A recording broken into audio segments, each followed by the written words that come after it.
बिस्मिल्लाहिर्रहमानिर्रहीम अस्सलाम वालेकुम व्यूअर्स। आज की रेसिपी बहुत ही मज़े की बनने वाली है, बहुत ही मज़ेदार फ्लेवरफुल। आज बनाएंगे सूजी की कतली। सॉफ्ट सूजी की कतली की रेसिपी यहाँ आपके साथ शेयर करूँगी। रेसिपी को पूरा वॉच कीजिएगा और परफेक्ट मेथड के साथ बनाना बताऊँगी। बिगनर्स इस रेसिपी को ट्राई करके पहली बार में ही बहुत ही मज़ेदार सी सूजी की कतली बना पाएंगे।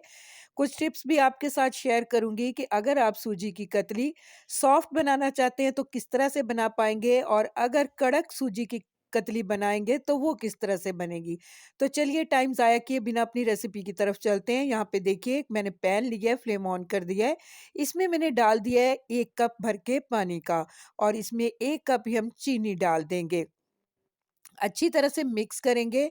यहाँ पे हमें शीरा बनाना है, तो यहाँ पे आपके साथ वो टिप शेयर करूँगी कि शीरे को आपने कितना पकाना है कि आपका सूजी की जो कतली है वो कड़क बनेगी, और कितना पकाएँगे तो वो सॉफ्ट बनेगी। यहाँ पे देखिए मैंने बनानी है आज सूजी की कतली सॉफ्ट, तो इसके लिए शीरे को हम पकाएँगे सिर्फ़ 6 से 7 मिनट के लिए, और अगर आपको कड़क सूजी की कतली चाहिए तो आप इसे पकाएँगे 10 से 12 मिनट के लिए।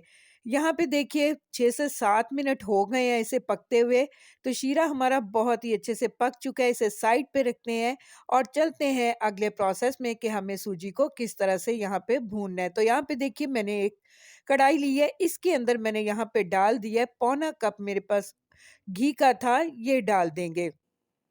इसके अंदर 2 कप भर के मैंने सूजी के डाल दिए हैं, और अच्छी तरह से सूजी को यहाँ पे हमें भून लेना है। यहाँ पे मीडियम फ्लेम पे हम सूजी को भूनेंगे लगातार चम्मच चलाते हुए। इस तरह से जब आप सूजी को भूनते हैं तो बहुत ही अच्छी सी सूजी का एक-एक दाना भुन जाता है, और बहुत ही अच्छी सी स्मेल जब आना स्टार्ट हो जाएगी तभी आपने फ्लेम को बहुत ही ज़्यादा लो पे कर देना है। यहाँ पे देखिए सूजी बहुत ही अच्छे से भून ली है मैंने। अब इसके अंदर डालेंगे हम यहाँ पे हाफ टी स्पून मेरे पास है इलायची पाउडर, ये डाल देंगे। और इसके बाद यहाँ पे मेरे पास है डेसिकेटेड कोकोनट, नारियल का बुरादा जिसे कहते हैं, वो इसमें मैं डाल दूंगी 2 टेबलस्पून भर के। अच्छी तरह से मिक्स कर लेने के बाद यहाँ पे जो शीरा हमने रेडी करके रखा हुआ था वो इसमें डाल देंगे। मिक्स कर लेंगे। यहाँ पे फ्लेम बहुत ही लो पे मैंने किया हुआ है, और अच्छी तरह से हमने इसकी मिक्सिंग कर लेनी है।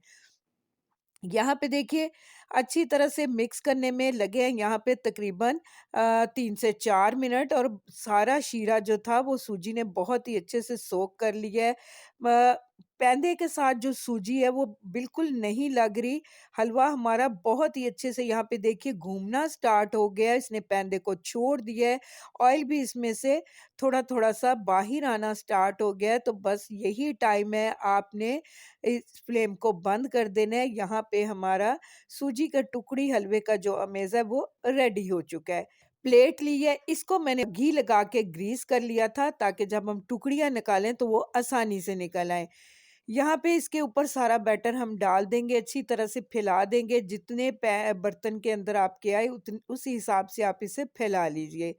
इसके ऊपर डालेंगे कुछ ड्राई फ्रूट्स इस तरह से। तो यहाँ पे हलवे को मैंने बहुत ही अच्छे से सेट कर लिया है, ड्राई फ्रूट से इसे अच्छी तरह से हमने गार्निश कर लिया है। तो अब यहाँ पे इस पे कटिंग के निशान लगा देंगे, हम इसे सेट होने के लिए छोड़ देते हैं। जितने टाइम में हलवा हमारा सेट हो जाएगा उसके बाद मैं दिखाती हूँ आपको। तो यहाँ देखिए व्यूअर्स तकरीबन 1 से डेढ़ घंटे के बाद मैं आपको दिखा रही हूँ।